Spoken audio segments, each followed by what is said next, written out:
The نیوکلیئرائزیشن of south Asia میں لکھتے ہیں کہ بینظیر بھٹو وہ واحد پاکستانی پرائم منسٹر ہیں جنہوں نے کبھی کوہٹا ایٹامک ریسرچ لیبارٹری کا دورہ یا معائنہ نہیں کیا۔ بینظیر بھٹو کے صدر غلام اسحاق خان سے اور army chief general Aslam Beg سے تعلقات مسلسل خراب ہوتے جا رہے تھے۔ سندھ میں لسانیت بڑھتی جا رہی تھی۔ دسمبر 1989 میں قوم پرست سندھی رہنما جی ایم سید نے سکھر ایئرپورٹ پر پاکستانی پرچم کو آگ لگا دی اور خود ساختہ سندھی پرچم لہرا دیا، جس پر انہیں گرفتار کر لیا گیا۔ ایم کیو ایم کی حکومت سے علیحدگی کے بعد کراچی کے حالات دن بدن خراب ہوتے جا رہے تھے۔ پیپلز پارٹی کی حکومت میں نو گو ایریاز ختم کرنے کے لیے فوج سے مدد لینی چاہیے تو اس وقت کے corps commander Karachi lieutenant general Asif Nawaz نے انکار کر دیا۔ اندرون سندھ میں ڈاکوؤں کا راج تھا۔ کراچی میں سندھی اور اردو بولنے والے دست و گریبان تھے۔ پیپلز پارٹی کی وفاقی حکومت اور سندھ میں امن و امان کے حالات دن بدن خراب ہوتے جا رہے تھے۔ ان کی نسبت ملک کے باقی علاقوں میں اور صوبوں میں قدر امن تھا۔ انہی حالات میں ماضی کے سندھ کے حکمران میاں غلام شاہ کلہوڑوں نے 1760 میں حیدرآباد میں غیر ملکی حملہ آوروں سے بچنے کے لیے ایک مضبوط قلعہ تعمیر کروایا تھا۔ پکی اینٹوں سے بننے کی وجہ سے سندھی عوام نے سندھی زبان میں اس کو پکو قلعوں کے نام سے پکارا تھا۔ یہ پکا قلعہ کے نام سے مشہور ہو گیا اور ان دنوں میں حیدرآباد میں یہی پکا قلعہ ایم کیو ایم کا ہیڈ کوارٹر بن چکا تھا۔ پیپلز پارٹی کی حکومت نے مئی 1990 میں ڈاکوؤں کے روپوش ہونے کا الزام لگا کر پولیس کے ذریعے پکا قلعہ کا محاصرہ کر لیا۔ پہلے پانی، بجلی، گیس بند کی گئی۔ اس محاصرہ کی وجہ سے ملک کا امن و امان، خصوصاً کراچی حیدرآباد کا امن تباہ ہو گیا۔ لاشیں گرنا روز کا معمول بن گیا۔ پکا قلعہ آپریشن کے دوران ایک دن قلعہ کے اندر سے گلے میں قرآن پاک لٹکائے اور سروں پر قرآن پاک اٹھائے عورتیں اور بچے پناہ لینے کے لیے قلعہ سے باہر آئے تو ان پر فائر کھول دیا گیا۔ ایم کیو ایم کے مطابق اس میں 200 عورتیں اور بچے ہلاک ہوئے، لیکن آزاد ذرائع نے 50-60 تک ہلاکتوں کی تصدیق کی ہے۔ اب حیدرآباد، کراچی اور سندھ میدان جنگ بن گئے۔ پیپلز پارٹی اور ایم کیو ایم میں ٹھن گئی۔ اخبارات قتل و غارت کی خبروں سے بھرے ہوئے تھے۔ روز خبریں آتی کہ کراچی میں اتنے ہلاک، حیدرآباد میں اتنی مسخ شدہ لاشیں برآمد۔ بات گولیوں سے بموں پر پہنچ گئی۔ کراچی ایکسپریس میں بم دھماکہ ہوا، 16 افراد ہلاک ہو گئے۔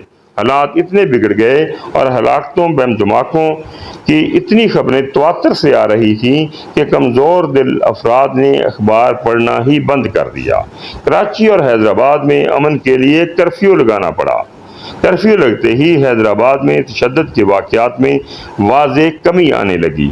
یہ تھے وہ حالات۔ کراچی اور پشاور میں بھی بم پھٹنے شروع ہو گئے۔ پشاور میں اسلحے کی ایک بڑی کھیپ پکڑی گئی۔ ستم بلائے ستم یہ ہوا کہ انہی دنوں میں برطانوی شہری ملعون کذاب سلمان رشدی نے اپنی کتاب نبی کریم صلی اللہ علیہ وسلم کے خلاف لکھ کر شائع کروا دی۔ اسٹیننگ ورسز نامی کتاب کی اشاعت کی خبر ملتے ہی پورے ملک میں مظاہرے شروع ہو گئے۔ ان مظاہروں میں 4 افراد ہلاک ہو گئے۔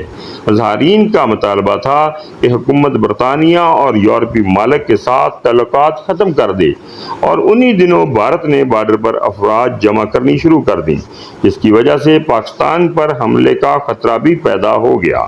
یہ وہ حالات تھے جن میں ملکی اور غیر ملکی میڈیا حکومت کے الوداع ہونے کی خبریں دے رہا تھا۔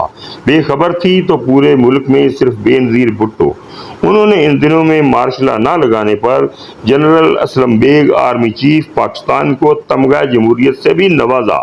پورے ملک میں حکومت کے جانے کی خبریں چل رہی تھیں۔ بینظیر کی یہ صورتحال تھی، جانے نہ جانے گل ہی نہ جانے باغ تو سارا جانے کے مصداق۔ انہیں ان خبروں پر یقین ہی نہیں تھا۔ رویزاد خان اپنی کتاب پاکستان کے اے ڈریم گون سور میں لکھتے ہیں، بینظیر نے ان خبروں کی تصدیق کے لیے اپنے معاون خصوصی special assistant to prime minister Happy Minwala کو صدر غلام اسحاق خان کے پاس بھیجا کہ صدر صاحب کیا آپ کوئی غیر قانونی اقدام کے ذریعے حکومت کو گھر بھیجنے والے ہیں؟ تو صدر صاحب نے کہا وہ کوئی غیر آئینی کام نہیں کریں گے۔ بات تو ٹھیک تھی، صدر صاحب تو آئینی طریقے سے حکومت کو گھر بھیج رہے تھے۔ اور پھر 6 نومبر 1990 کو غلام اسحاق خان نے شام کو 6 بجے قوم سے خطاب کرتے ہوئے کہا، میرے عزیز ہم وطنوں، جیسا کہ آپ کو معلوم ہے بے نظیر حکومت نے ملک میں کرپشن اور بدامنی سے ملک کو تباہی کے دانے پر لا کر کھڑا کر دیا ہے، لہٰذا میں نے آئین کی شق 58(2) کے تحت حکومت اور اسمبلی کو معطل کر دیا ہے۔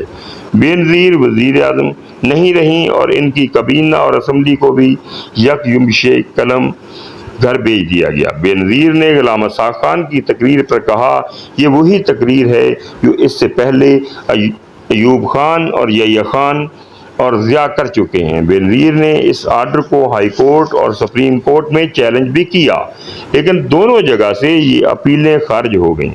صدر نے کمال انصاف کرتے ہوئے IGI کے سربراہ غلام مصطفیٰ جتوئی کو نگران وزیر اعظم بنا دی۔ اگلی قسط میں ہم آپ کو بتائیں گے غلام اسحاق خان نے 1990 کے الیکشن کیسے کروائے، کیسے ایک پارٹی احتساب کا سامنا کر رہی تھی اور دوسری پارٹی الیکشن لڑ رہی تھی۔